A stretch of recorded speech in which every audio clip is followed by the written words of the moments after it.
네, 2월 한 달 동안 환경을 주제로 다양한 이야기를 전하고 있는 월간 유이저 시간입니다. 네, 오늘은 새 정부에서도 논란이 계속되고 있는 4대강에 대해 살펴보겠습니다. 김자영 PD 나와 있습니다. 안녕하십니까? 네, 안녕하세요.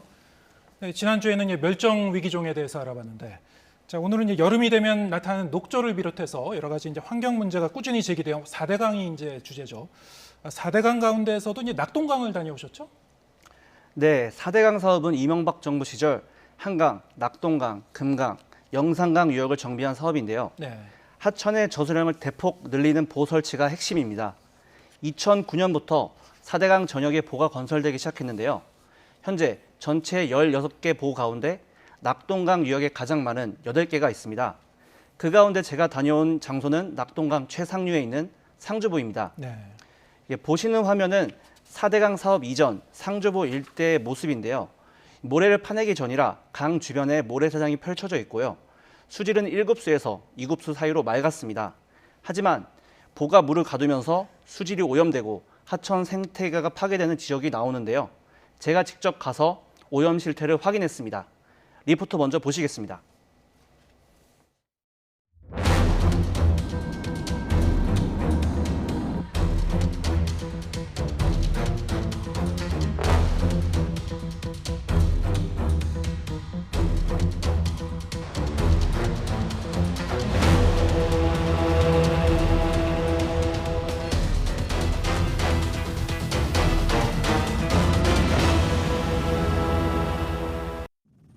지난 2012년 완공된 낙동강 상류 상주보입니다. 얼핏 깨끗한 강처럼 보이지만 가까이 가보면 상황이 다릅니다.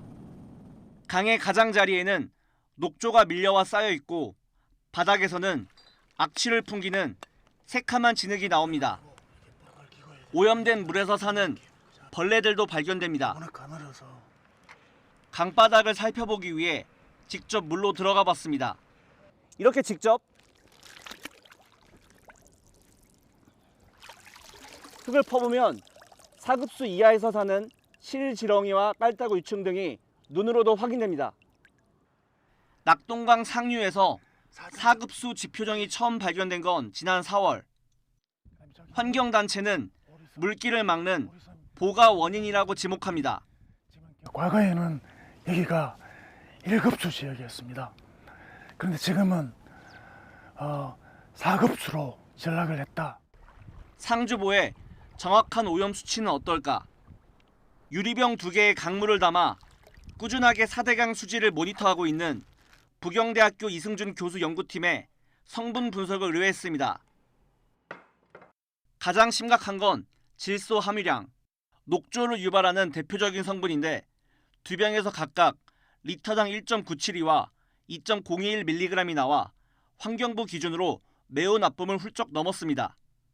이는 리터당 0.072와 0.067mg으로 약간 나쁨 수준, 또 물의 오염 정도를 나타내는 화학적 산소 요구량 COD도 각각 리터당 6.2, 6.8mg으로 약간 나쁨에 해당하는 수치가 나왔습니다.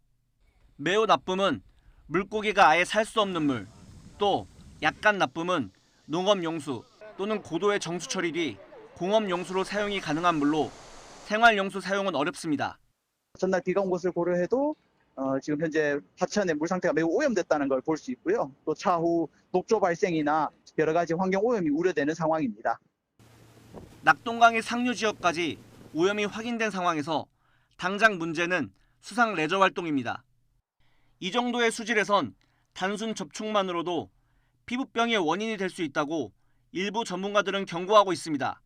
녹조가 에어로졸 형태로 몸에 흡수될 수도 있고, 그리고 만약에 수상 활동하다가 물에 빠질 수 있잖아요. 그러면은 피부를 통해서도 그 독성 물질이 인체에 흡수된다는 연구 결과들이 많습니다. 상주시는 2016년부터 수상 레저를 운영해왔지만 지금까지 특별한 문제가 없었다고 해명합니다. 사람들이 이거 들어와서 속임에서 걷고 어떤 모토가 났다든지 이런 증상도 있는 것도 아니고. 4대강 정비 사업으로 상주보가 만들어진 지도 어느덧 10년.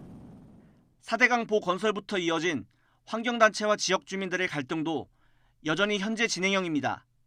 환경단체는 수질 정화와 환경 보존을 위해 보해 개방과 해체를 주장하지만 식수도 안전하지 못하고 그물로 농사를 지었더니 농작물도 안전하지 못한 어떻게 보면 재앙적인 상황입니다.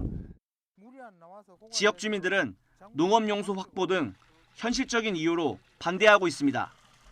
보가 없을 때는 가뭄만 되면 물 푼다고 양수기를 몇 대씩 대고 이래 했거든요.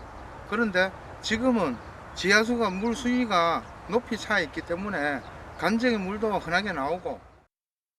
환경부는 4대강 유역의 보해체는 지역사회와 이해관계자들의 논의를 거쳐서 결정된다고 밝혔습니다.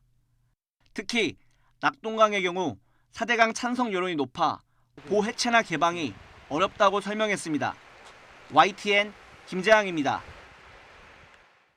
네, 강의 상류는 그래도 깨끗한 곳이잖아요. 그런데 이곳에서도 4급수 지표종이 발견된다는 걸 보면 오염이 지금 좀 심각한 상황인 것 같습니다. 실지렁이, 붉은 깔따구 유충 이런 것들은 얼마 만에 발견이 된 건가요? 네, 이전부터 달송보 등 낙동강 하류 지역에서는 붉은 깔따구 유충 등이 나왔는데요. 낙동강 상류에서 이 4급수 생물이 나온 건 올해 4월이 처음입니다. 저희 취재팀이 상주부에 도착해 물에 들어간 지 20분도 되지 않아 이 4급수에 사는 벌레들을 발견할 수 있었습니다. 다만 이 4급수 생물이 나왔다고 곧바로 그 물이 오염됐다고 단정할 수는 없는데요. 네. 정확한 오염 정도를 파악하기 위해 성분 분석을 의뢰한 이유입니다. 결과는 보셨던 것처럼 이 4급수에 가까웠고요. 특히 이 녹조를 유발하는 질소와 인의 함유량이 상당히 이 본격적으로 더위가 시작되면 이 녹조가 나타날 거라는 게 전문가들의 예상입니다. 문제는 이 상주부 인근으로 캠핑이나 레저를 온 이 시민들이 오염 상황을 잘 모르고 있다는 점인데요. 이 시민들의 반응을 한번 들어보시겠습니다. 깨끗해 보여서 그냥 먹이는 왔는데 그렇게 생각하는지 모르겠어요.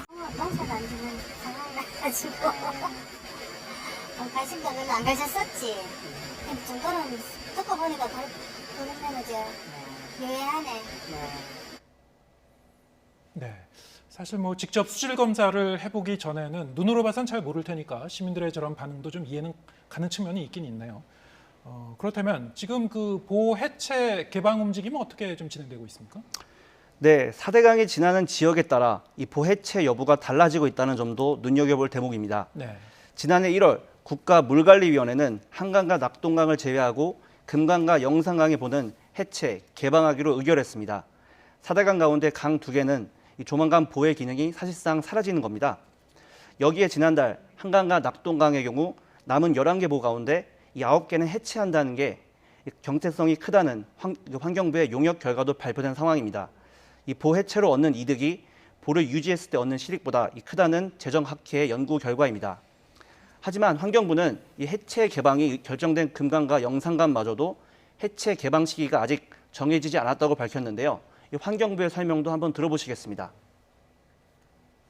농민들이나 어민들 같이 그 지금 보가 설치된 상태에서 물이용을 하고 있는 그런 분들이 그 보가 조치돼야 된다라고 해체를 반대하는 목소리가 컸어요. 그래서 현재 아직 해체 시기를 정하지를 못한 상황입니다. 네, 지난 정부에서는 보해체 그리고 개방에 방점을 찍었던 것 같은데요. 이번 정부 입장은 어떻습니까? 네, 윤석열 대통령은 후보 시절 이명박 정권의 4대강 사업 계승 의지를 밝혔는데요. 올해 2월 상주 유세에서는 보해체, 개방 정책을 비판하기도 했습니다. 관련 발언 들어보시겠습니다. 4대강 이 보사업을 아주 폄훼하면서 부수고 이러고 있는데 이거 잘 지켜서 이 지역의 농업용수와 깨끗한 물을 우리 상주 문경 시민들께서 마음껏 쓰실 수 있도록 잘 해내겠습니다, 여러분. 예, 여기에 감사원이 보 수문을 열면 수질이 개선된다는 지난 정부의 판단이 타당한지 감사를 진행하고 있어 논란이 가열될 전망입니다. 환경단체는 지난 정부에서 의결된 만큼 이 새 정부에서 보 해체, 개방이 조속히 이행돼야 한다고 반발합니다. 이 해당 발언도 들어보시겠습니다. 4대강 사업으로 인해 망가진 강의 회복은 정치, 정략적 판단으로 좌지우지될 내용이 아니다. 윤석열 정부와 한하진 환경부 장관은 10년간의 수기 과정을 거친 보호 처리 방안을 존중하고 네. 지금 뭐 양쪽의 이 입장이 좀 맞서고 있는 것 같고요. 뭐 이렇게 보를 둘러싼 이 갈등은 뭐 계속 좀 이어질 것 같은데 뭐 모니터링도 좀 계속 해야 될 것 같고 공론화 작업도 계속 좀 이어져야 될 것 같습니다. 예. 뭐 새 정부에서도 계속 좀 우리가 이제 염두에 두고 이런 부분 염두에 두고 계속 주목해 봐야 될 것 같고요. 자, 월간 유입죠. 또 준비하고 있는 소식이 있죠? 네, 다음은 투명 페트병 분리 배출 제도에 관한 내용입니다. 현장에서 관련 제도가 잘 지켜지고 있는지, 미흡한 점은 없는지 살펴봅니다. 네, 알겠습니다. 자, 오늘 말씀 여기까지 듣겠습니다. 수고하셨습니다.